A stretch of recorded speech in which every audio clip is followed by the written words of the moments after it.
All right, guys, welcome back. Going into hour number 2 here. Adam, Space Master, take it away. Hello, everybody. All right, so you arrive in the Anaximander system, home to the planet Anaximander, and more importantly, Anaximander University, which is essentially it's like a city that is on a small satellite around the planet. It's on the moon is Anax 1, or just the university. It's one of the oldest, outside of Hoveda, which is like the biggest planet in the system. It's one of the oldest educational facilities in the entire sector. It's been around for, a really long time. Everybody knows someone who went here. Now you all do. And it is it's where people go to learn things. It was originally founded by like a splinter group from the exchange, so it's very it's like quite reliant on their neutrality. They don't get involved in politics. They explicitly try, like they're really close to Oninsa, for example, but have not issued any kind of statement about it. They're just kind of like a neutral learning organization. And you guys go there and imagine like a smaller version of like Coruscant from Star Wars. Like the whole moon is a planet, and you've gotten in touch on your way there with the person who is hiring you.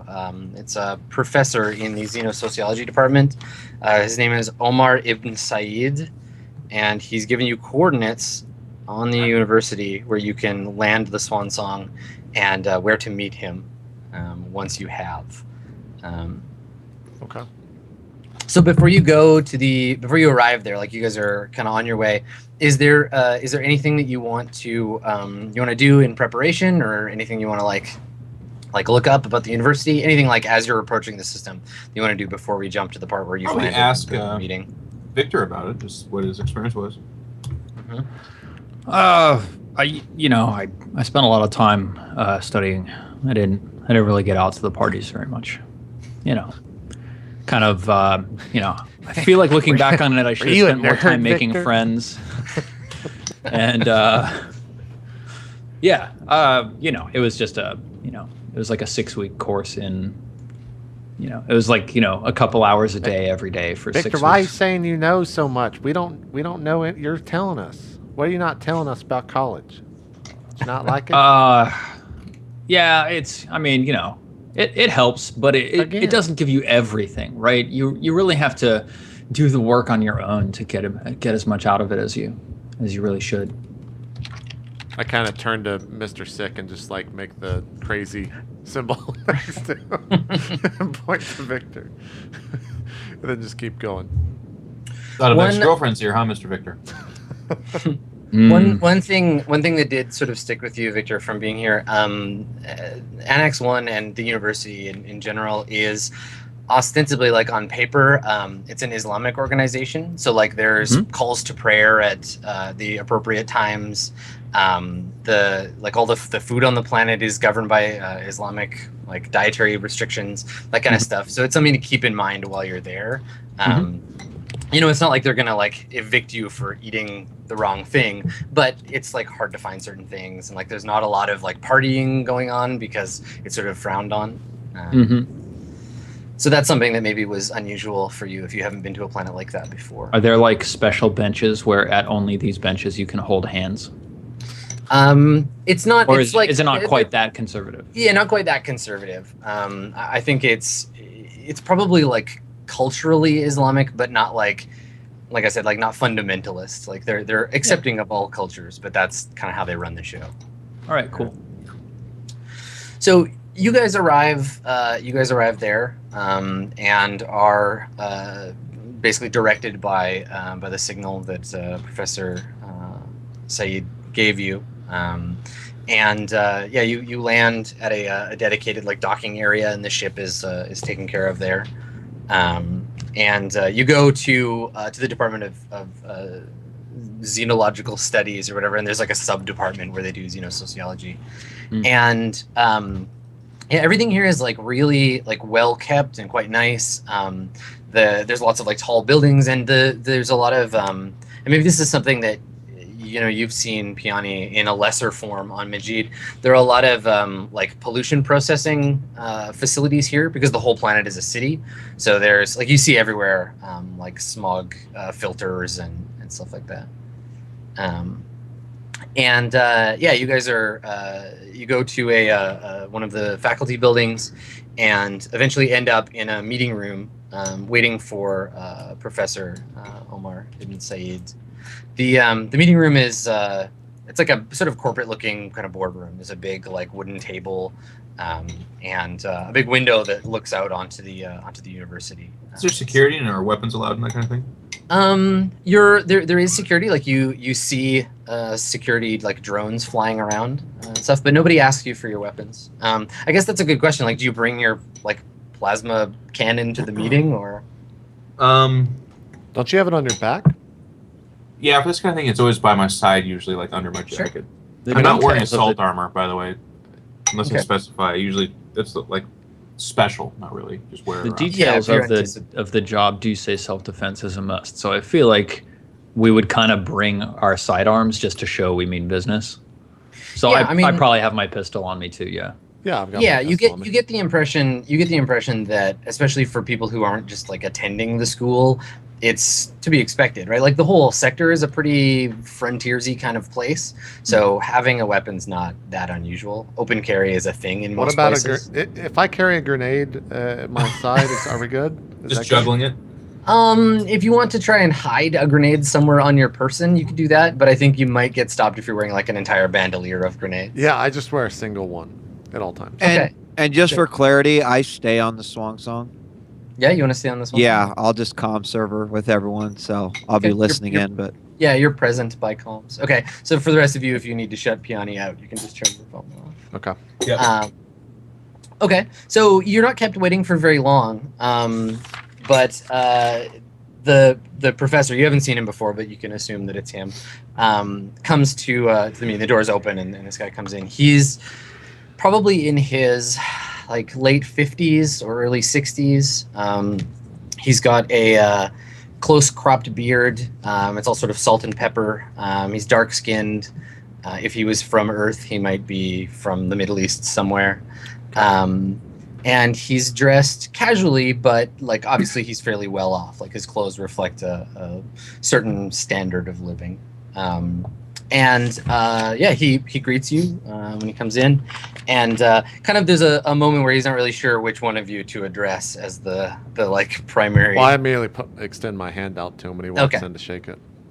Okay, so he shakes his hand, and he says, "You are the crew of the Swan Song, I presume." That's we got another one. He's up with the ship. Yes, there's 4. She. Sorry, she's. It's a long story. Anyways, are you the one we're escorting or whatever? Yes. Please sit. And he gestures for you to sit down. Can I get you anything to drink? Water, tea, perhaps? Yeah, I'd love some tea. Sweet, please. Okay. So he has his assistant.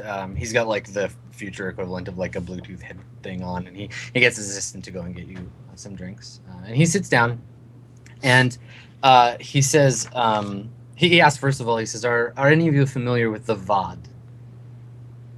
Video on demand? No, that's this thing that Twitch used to have, and they took it away millions of years ago. And as you can tell, technology is obviously, information has obviously become broken and segmented in the year 3200, just as it was in the year 2014. Isn't that thing that came just before Hitbox took over the universe? I believe. He starts to talk, but then suddenly goes silent, and you don't hear him say anything for about a half an hour, and then he starts talking again. No, the VOD. I think you've heard of them, Victor, before. Maybe the other two in like very loose passing. Can you make a Xeno something or other roll for me there? What did you say Victor? Their name was spelled as? VAD? VAD, yeah. Okay. Yeah, so Xenosociology roll coming right up. What's my bonus in that? I think it's nothing. What is it, Xenobiology is what you got, or? Well, Xenoarchaeologist was my training. Yes. So you can... And I have Ancient Shandalian as a known language, but I don't have any skills on it. Okay. By the way, Adam, can we get? Is that ever going to come in handy? Ever? Is he ever going to speak that language? That degree was very useful. It gave me the connections I needed to be where I am today. There was a girl you were chasing, I'm sure. Anyways, let's go. I can see it's going to earned that degree. 6, and Adam will be like, and you'll notice they're speaking Shindalian. But it's a Shindalian dialect you've never heard before. Damn it! It's okay. Your degree from Spratshaw Community Spaceship will pay off eventually. So, yeah, I mean, just make a regular intelligence check then, and I'll see if you heard anything in. Oh yeah, look at you. Look at that, suckers. Okay. So, the I say, wait, somebody go get Odette. She needs to see this. I'll be impressed by this, I think. The VOD are generally considered a sort of less than human intelligence alien species limited to a planet in the Stavros system. They're an insectoid species, and yeah, they're like kind of like ape level intelligence. People don't really pay them much mind. They don't have a high enough technology level to leave their planet, so only people who study aliens really care much about them. Study VODs. Study the VOD. So what do you say when he says, like, is anyone familiar with? I mean, I think you can tell he's a professor. Like, it's a rhetorical question, but he wants to see if anyone answers. I raise my hand. Okay. I look at Victor. I say, Victor, it's not a class, you dumbass. You could just speak. I think, the professor laughs. Some of us have never engaged in higher learning, Professor Said. The VOD are an insectoid species of ape-level intelligence from the... Oh, shit. I'm completely blanking what system they're from. I knew this. Garen kind of smirks and says some people needed to pay a little bit more attention in school. He says, I do not fault you for not knowing more about them. The VOD are a footnote in most academic circles, but we have been studying them for the better part of a decade. I wrote my thesis on their social structure. We've been having problems. The planet, as far away as it is from the sector core, is a known hideout for smugglers and pirates, and until recently we were able to bribe them or avoid them entirely, but they started hitting our ships, taking our equipment, Where'd you say this was? What? Where was it? Sumati? Stavro. It's Hex 709. Do I know that? Far ass corner. I mean, you guys all know basic like sector geography. Well, so when I know when that he it's says a smuggler hotbed. you can. Well, when he says that, you can make a criminal check if you want. Okay. I just want to know if I've done that. Definitely. Is that based off charisma as well? This one's gonna be based on intelligence. Okay, so we're just gonna roll that 9. Okay. Yeah, it's kind of a backwater. Like it's literally like the far corner of the sector. There's no space lane that leads away from it. It's more a hideout. Like you go there. Maybe you've known people that have gone there to like lay low, waiting for the kind of heat to die down. Yeah, and it's like a big blasted kind of wasteland. Like it's a shithole desert planet. Gotcha. I just keep. Maybe you didn't even know there were aliens there. Okay. Which planet is it specifically? Is it Subhadra? Yes. Okay. Yeah, the planet Subhadra. So he says, when discussions with these pirates fell through, we realized we needed a new way to get supplies to our research station, and so that's where you come in. Ships that are not bearing the markings of the university, that have transponders that can be reliably hidden away or not traced to our system, we think have a better chance of getting in. If they think you're of their kind, then maybe we can get this equipment there. What is the equipment exactly? Can I ask that?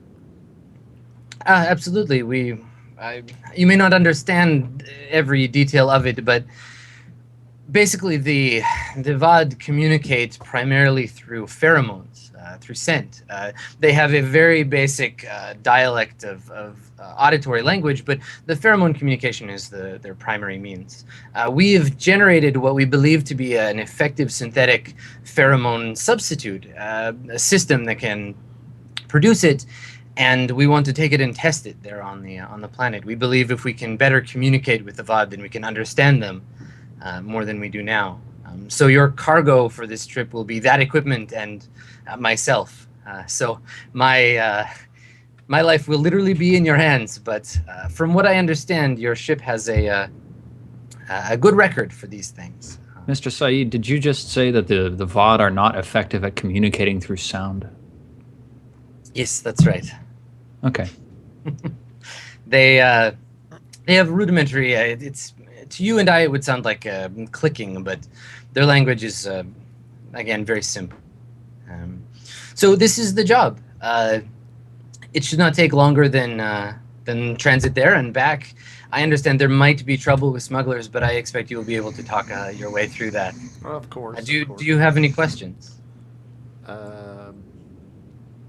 Kind of like look around at the other guys. Sure. Well, nobody has one sec. questions? Piani, got any questions for the doc?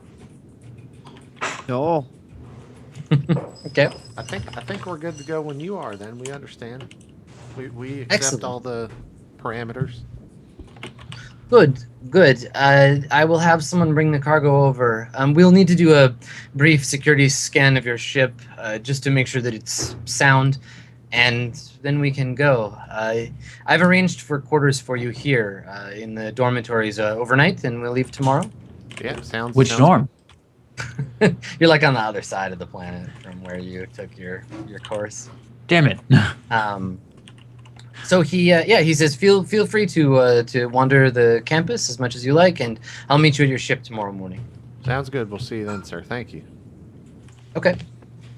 So he shows you guys out. Leaves, or Yep. I guess the second that we're out of his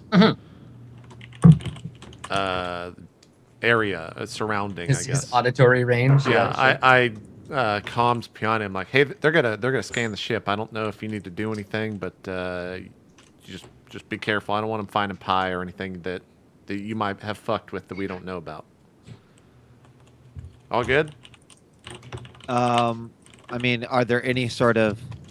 I think I did it when we were being scanned by the pirates, but to be able to almost give false readings. I don't think we really have anything to... I mean, can they really get that far in? No, I mean, if for some reason they did like a deep computer like scan, they might figure it out. But I think they're probably primarily interested in the like hardware of the ship, just make sure the spike drive isn't leaking. Yeah, so I wouldn't be too concerned about this. I don't think. Okay. All right. So what are you guys gonna do between now and when the scan is done?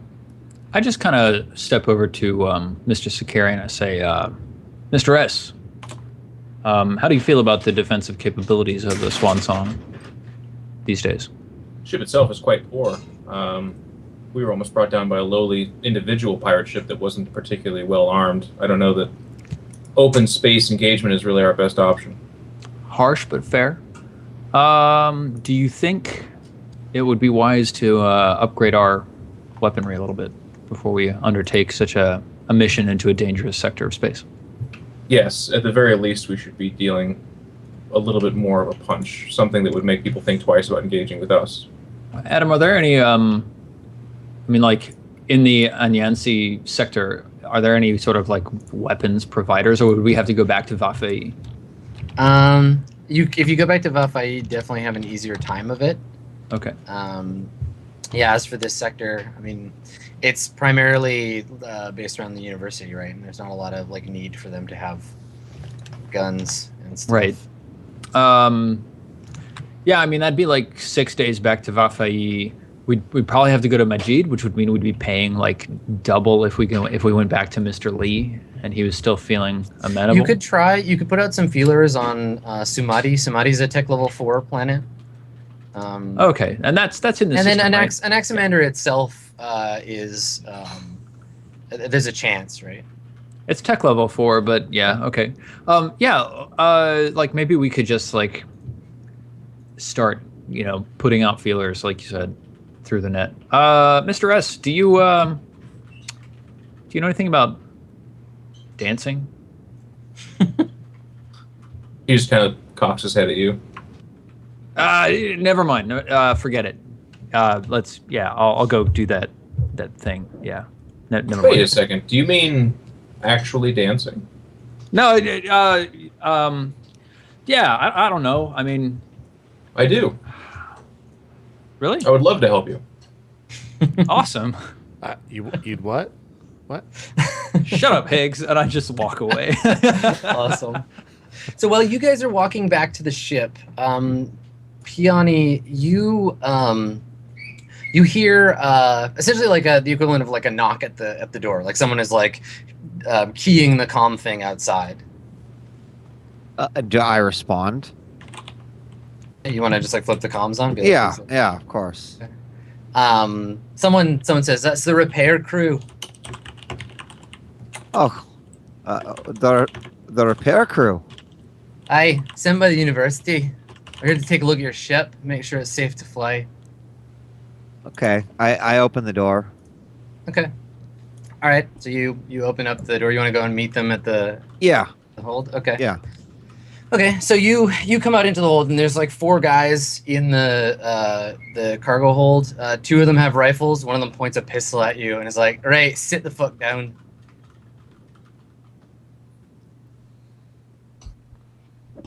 What do you do? I sit the fuck down. Okay, so you just like sit down. Actually, you know, I'm obviously a bit confused by all this, and Yeah. of course, the comms are on. So I'm like, well, I don't get it. You're from the university, but you're pointing a fucking weapon right in my face. And last time I checked, this wasn't exactly the way to treat someone who's about to host you on your ship. Right. So what that was a lie. We're not here to repair shit. Where's Higgs? Higgs. Do I hear that come over the comm? Oh yeah, you can. You guys can hear all of this. Yeah. Oh, I immediately I talk into the comms. I go, "Hello, yeah, what you need me? What can I help you with, gentlemen?" So the guy with the pistol gestures for you to give him your comm, Piani. I toss him a comm. Right, Higgs, we got your wee friend here on the ship. We got the ship for that matter. You'd best be making your way over here right quick. Can I? Who's calling, please? Who is this? Who's picked? I need to know. Yeah, we can have this conversation face to face, Higgins. Actually, I don't give a fuck about that ship or that person you got with you. So I just need to know who this is, or else I'm gonna get the next flight out. Piani, damn it, Higgs! I care. Piani, he looks at you like, really? How do you react when Higgs says like, "Oh, I don't care about the ship or that woman"? I don't think he does care about me. That son of a bitch owes me 40,000 credits. I've been trying to collect on it for about the past 4 months. So maybe after you're done whooping his ass, you can give me a chance to go at it too. He says, right, well, get in line. My employer's got a lot more money coming to him from than that. So we'll get with you in a second. So he gets back on the comms. And he's like, Higgs, you pissed off the wrong woman. Like, we just want to have a talk. Why don't you come back to the ship? I turn to Higgs and I go, Higgs, what the fuck did you do to Odette? What? I didn't do anything to Odette. Hey, Victor. You pissed off the wrong woman, Higgs. Victor would. God, you're such an ass. Victor, I'll sell you your number for 10,000. Done. Done? So it's still coming from a ship, right? Yep. Yeah. Yeah, I mean, all the information you guys are getting is just like an audio feed from Piani's comm. Well, I turn out. I'm storming towards the ship. Then. Okay. God damn it, Higgs. We'll settle this later. I'll get my 10K later if that's what you mean. All 3 of you gonna just head for the ship? Yep. I unholster my pistol. Hold on. If Mr. S, do you just take off running, Geoff? I'm not running. I'm walking very fast. Mr. S, we should approach perhaps a little bit differently. Who are these people and why are they asking for you? Now, there's a lot of people in this galaxy that want me, so I don't know who they are, perhaps, but it could be a whole multitude of persons looking for me.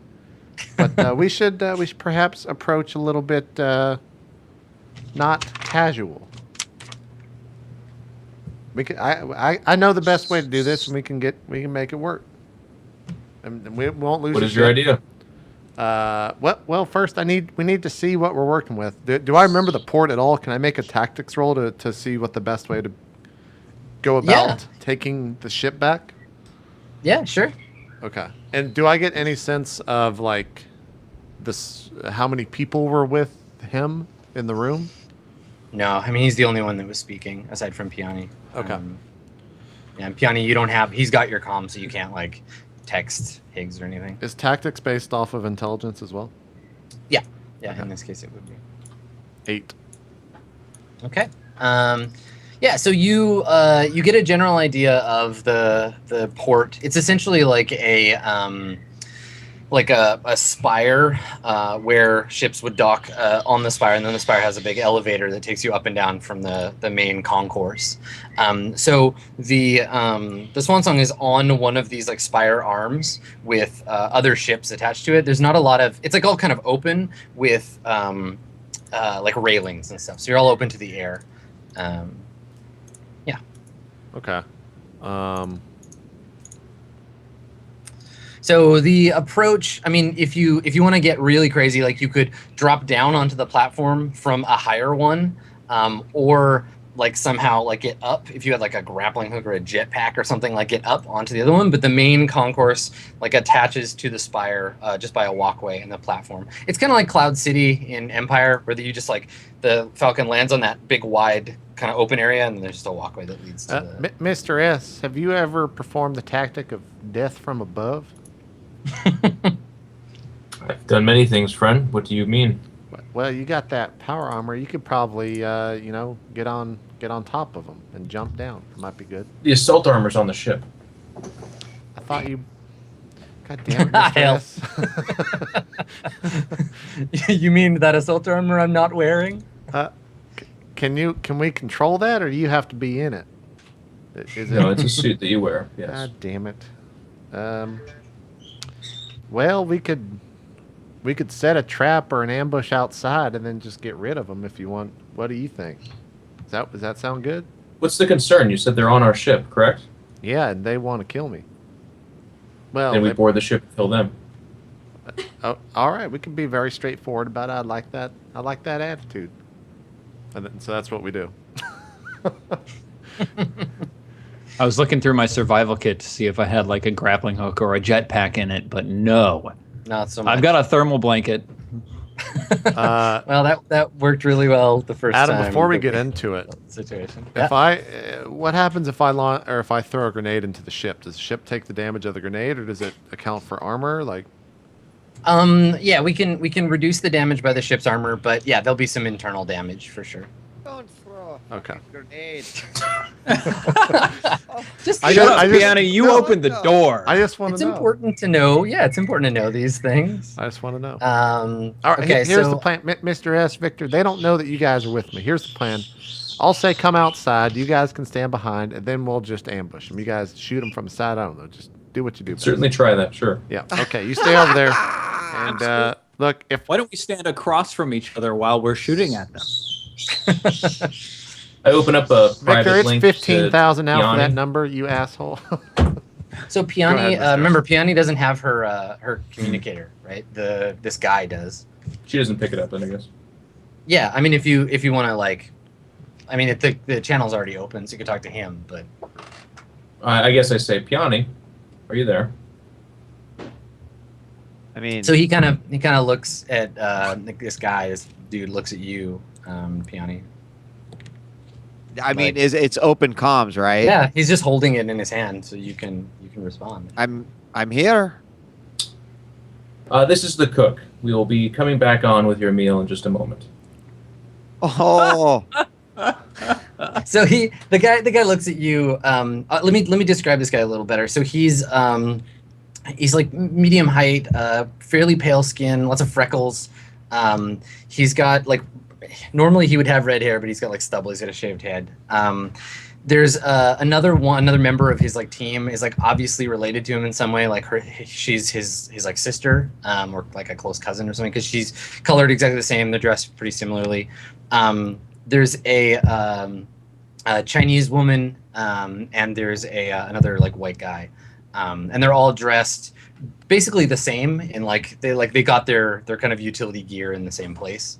They don't look like university students. Like they're wearing like combat boots and jumpsuits and and have like they have like military grade weapons. And so this guy, when by the way, when that came through, I mean, Piani does say like, I hope you brought extras for our 4 friends. Oh, there'll be 4 more dining with us.